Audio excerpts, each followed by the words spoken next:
Today we're going to discuss how to replace the alternator on my 87 Camaro. As I'll explain later, mine will be a little bit different just because I've taken the air conditioning and the emissions pulley out, but we'll get to that later. It's a fairly straightforward job, just a couple bolts. The alternator I decided to go with was AC Delco, of course, stock GM. Mine is 105 amp stock. I don't have anything crazy in my car, so I'm gonna go with stock. As for tools, it's just a 3/8 inch ratchet, a 13 millimeter socket, a 14 millimeter socket, 8 millimeter wrench or socket. This is just to get the negative battery terminal cable off, and then a 7 millimeter wrench or socket. This is to get the positive cable off of the alternator. But that's all there is to it, so let's go ahead and get started. Here's the alternator. As you can see, my car doesn't have the air conditioning or the emissions pump thing. I did remove those. If you notice, you have on an 87, it's different than the rest. You'll have 3 belts if you kept your air conditioning and pump, emissions pump. You have the third belt routes from here onto the water pump and then onto the crank, and that's how that one turns. Fortunately for me on this, I was able to just take it off along with the pulleys, so I'm left with the alternator. But there's only one belt for the alternator, this one right here, and it wraps around. It's only 3 points. It's alternator to water pump to crank. So to take the belt off and the alternator, you got 3 bolts for the alternator. 2 bolts, sorry. This one here, 13 millimeter, and this one here is the 13 millimeter. This one is the one that bites to and loosens so that you can spin it, because as you can tell, this bolt is going to be pretty long. It goes all the way through this shaft here and ties into the engine block. And that's 13 millimeter. You shouldn't have to remove this wire, and you shouldn't have to remove this bolt either. Let's get started.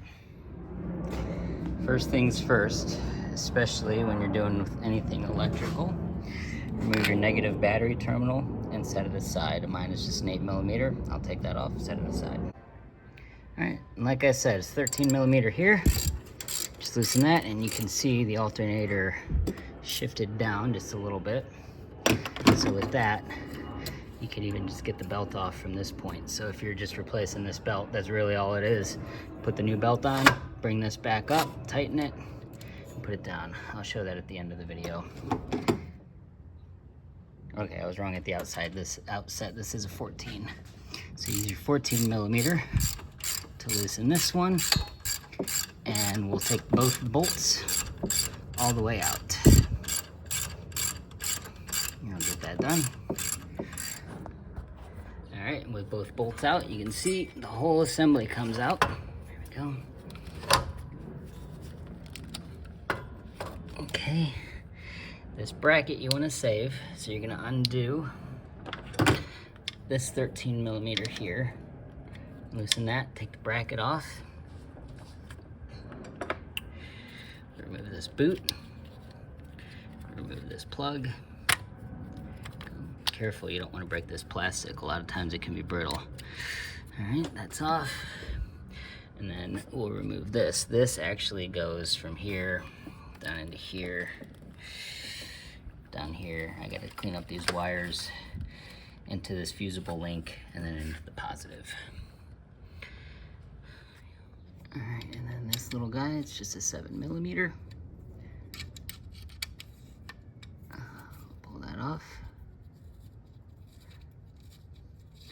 And the alternator will be free.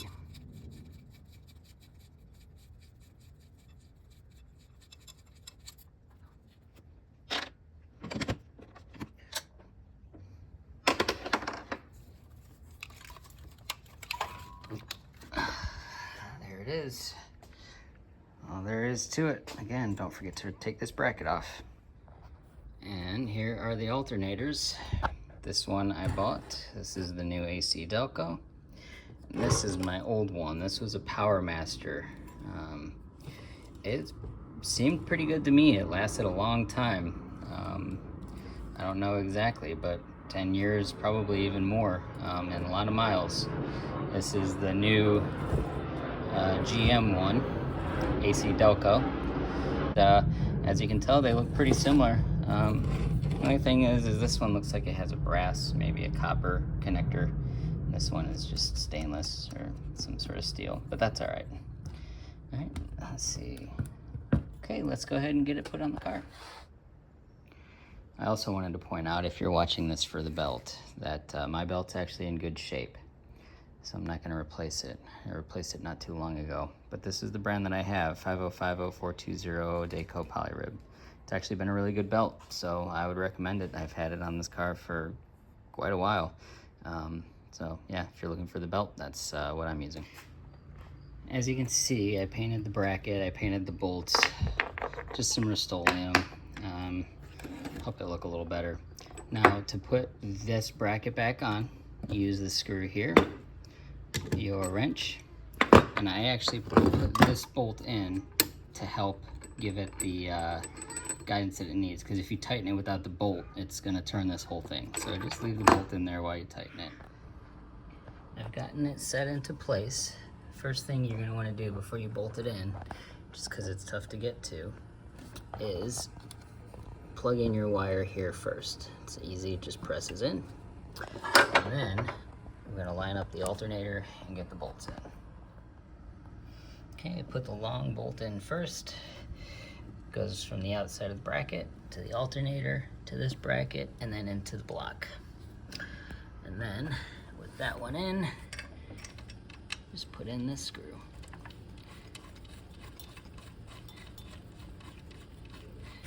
It did take a little bit of finagling to get this lined up, but it wasn't too difficult. If you want to have somebody with extra hands to help you out, that works too. And then before I tighten everything down, I'm gonna put this back on. You'll notice I took some wire or Scotch-Brite and kind of cleaned up the connection a little bit just to make sure we got a good solid connection. To get it on, this just goes into here. We use our 7mm to tighten it down. And don't forget to put the boot back up and cover it.